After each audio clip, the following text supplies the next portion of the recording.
if those black kids had a father and mother in the home, as the white kids have, how they would be able to recover faster too and get back on track again, right? The black kids. They might. So why not deal with that? Demand that the parents be responsible for their children rather than blaming white people for the lack of character, the lack of responsibility in the black community. Well, that's a good point. I think we should blame the system itself. Do you see yourself as an American or as an African? Definitely American, and definitely African. I think I can't be one without the same. I think if anything, the black person, the black American is the most American individual. Without black people, we wouldn't have any part of American culture or history. We built this nation. We built the culture surrounding what it means to be an American. And without black people, you wouldn't have the liberties that white people have or more privileged people have in America. And understanding that I am an African as well is the fact that I am still I'm still connected to my history and to my legacy of being from the continent. I'm functioning in a global context that is just not me or LA that I'm impacting the world. So you say that if it wasn't for black or African people, there would be no America? Yeah, there would not be. Meaning that whites could not have found someone else to build the country? I don't think so. But that's not true. There are other people building all kinds of places around the world. This is true. Other than blacks. This is true. But so you really don't believe that, right? Believe that if it wasn't for black people, there would be no America. I definitely do believe that. You do? I do. So are you saying white people would not have done the physical work themselves to build the country, or when they got someone else to do it? Well, it's not just the work that built up America, it's also the institution itself. Establishing that dynamic of having a lower class and an upper class at least and a middle class, that would have been impossible without having that free labor aspect of it. Like, it kind of distinguished, and it's what created the idea of race in the first place. If there wasn't anybody lower than the poor white man, then there wasn't anyone else left to be subjugated, to be less than somebody. A lot of people understand outside of America, when they look at America, they think of our division of race. They think white and black, because that's really what's built our entire structure. I think it is a triggering experience itself, but after a while, as black people being conditioned to violence, it's difficult for us to be triggered on the same level as white people are triggered. But being in an environment at University of California, Los Angeles, where most people don't understand the experience of people of color, or most people don't seek out to learn more about the experiences of people of color, the triggering moment was seeing how the university student body president took the experiences of people of color, the systematic oppressive experience of people of color, to be a joke in itself. Amazing. So had this white boy been a black boy, and he was caught on camera doing the gay sign, would the black student have been triggered then?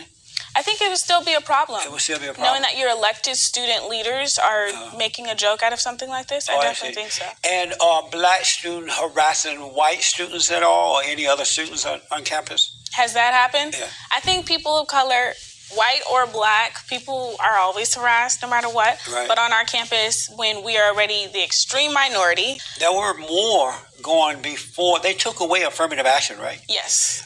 And who was behind that? A black man was behind that. Such a good man.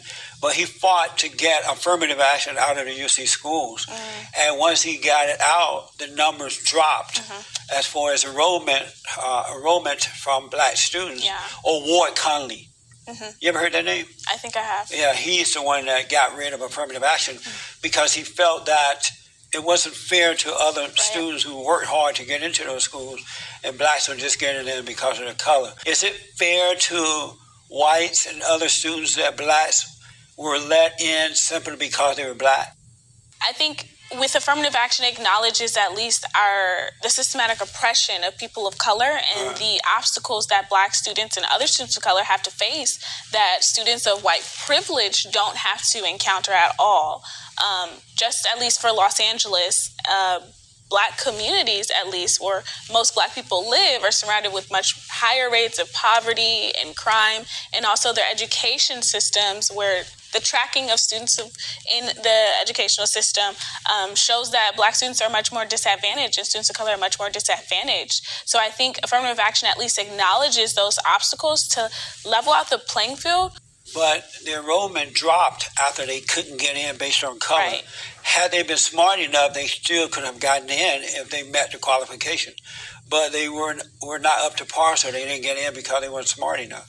I don't think it was that they were not smart enough, just that the bars that were leveled against them, where they were compared against another student, weren't equitable. So like you can't But compare. everybody was taking the same test to get in. They're taking the same test, but they don't have the same classes. Is that the white man's fault or the fault of the parents and the teachers of those communities? It's really layered. I think it's a system. I don't think it's just the white man's fault. I don't think it's just the teacher's fault. I don't think it's just the parents' fault. Because many times students have at-home situations that make it very difficult for them to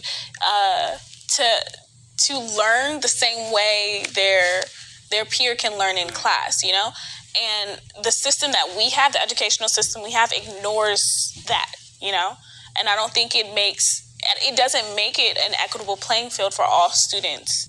And when you say the situations, mean in those community, the kids are born out of wedlock, the men are nowhere around, the parents are on welfare, and so the kids don't have the same opportunity. Not necessarily. I don't think that's entirely all of the issues in the Black community. Many things just come back to, if we look at what resources are available in these Black communities, if the poverty rate is incredibly high, that means what resources do we need to compensate for that, So I know coming from the Bay Area and going to school in Oakland, and I went to a private school in Oakland, but I volunteered at a public elementary school down the street. And I was able to just look at the differentiation and what circumstances at least my white counterparts at my private school versus other students had to deal with. Like, there were fifth graders who couldn't even live with their mothers because their mothers were on drugs, things of that nature. And we know that drug abuse is more of a disease more than it is a crime. But at least in America, we diagnose it as a crime, and so it's treated as such. Whereas at least for the white person, if they're at least white students at my high school, if they were on heroin, they would be going through a drug abuse clinic, could come out very soon, and then have time to enter college. But at least for this student over here, whose mother is being criminalized for her addiction, it's not the same case in terms of how we deal with it. If those Black kids had a father and mother in the home, as the white kids have, how they would be able to recover faster too and get back on track again, right? The Black kids. They might. So why not deal with that? Demand that the parents be responsible for their children rather than blaming white people for the lack of character, the lack of responsibility in the Black community. Well, that's a good point. I think we should blame the system itself. How can you blame the system for irresponsible parenting? I don't want to call it irresponsible parenting because I see it more as a system that removes these people out of the homes. A lot of times, for Black people at least, since we've been in here, we haven't had the same opportunities, or at least the access to these opportunities. You were raised by your father and mother? I was. And so you had a better chance at life growing up because you had two parents who provided for you. I did, yeah. But isn't that the right and the best way to go rather than all this other stuff? I don't necessarily agree. People can still be just as successful. I definitely do think I was more privileged to have both parents in the home. So you're white privileged then? Not necessarily. You just like the white woman. Not you had at everything. all. Not What's at the difference? all. The white girl next to you had a father, mother in the private school, right? And she's white privileged. Isn't that right? Yeah. So you're a Black girl with a father, mother in the same classroom, sitting right next to the white girl with the privilege. So you had it too. So what we mean when we say white privilege is not necessarily about what resources they have, but it's also a generational connection. But also generationally, white people have like the highest amount in the middle class bracket at least. So they have an ability to develop generational wealth and pass it on easier than a Black person. For my parents... Why is that?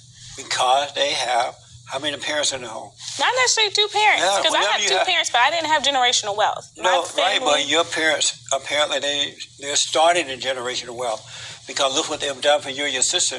You have a sister that's going to be a doctor, right? Yes. And look at you, you're becoming a lawyer. Yes. And so they're passing it on to you. You're going to pass it on to your children, and so on and so on. I think the most that they've passed on to me is their work ethic more than their generational wealth.